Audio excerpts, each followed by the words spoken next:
Morning guys! Nandito kami sa bus. Saturday ngayon pero ang aga namin bumaba kasi may lesson siya. Saturday pero may pasok. Hanggang half day, hanggang 12 o'clock. Nandito kami sa upper deck ng bus. Diba? Kitang-kita yung kalsada.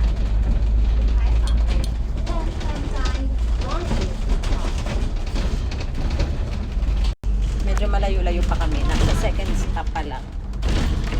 Pangit ng panahon ngayon kasi maulan.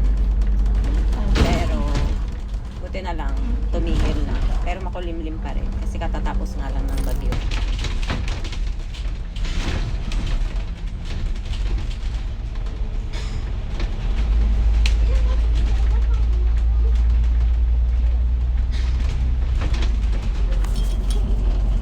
Enjoy nyo na lang yung view.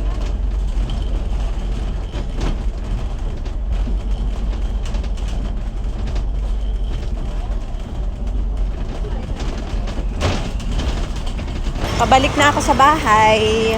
Naihatid ko na siya. 9:30 ang class niya pero maaga pa, 9:11 pa rin. Ako naman, pabalik na ako ng bahay. Naantay ako ng mga trabaho ko dun sa bahay.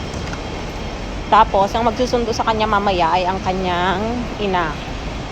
Susunduin siya mamayang 12:30. So, ako, mamamalengke naman ako mamaya. Dapat magbabasa ko kaya lang. Medyo alanganin na.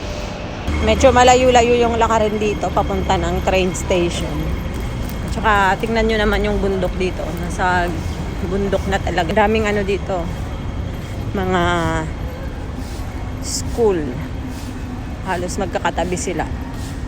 Makulimlim ngayon dito sa Hong Kong. Kasi nga 'di ba, katatapos lang ng bagyo.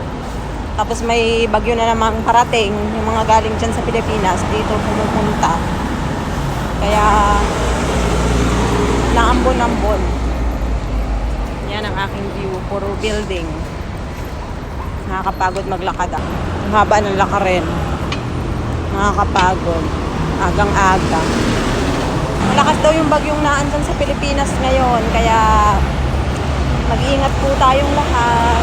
Ingat po kayo dyan sa Pilipinas. Bye!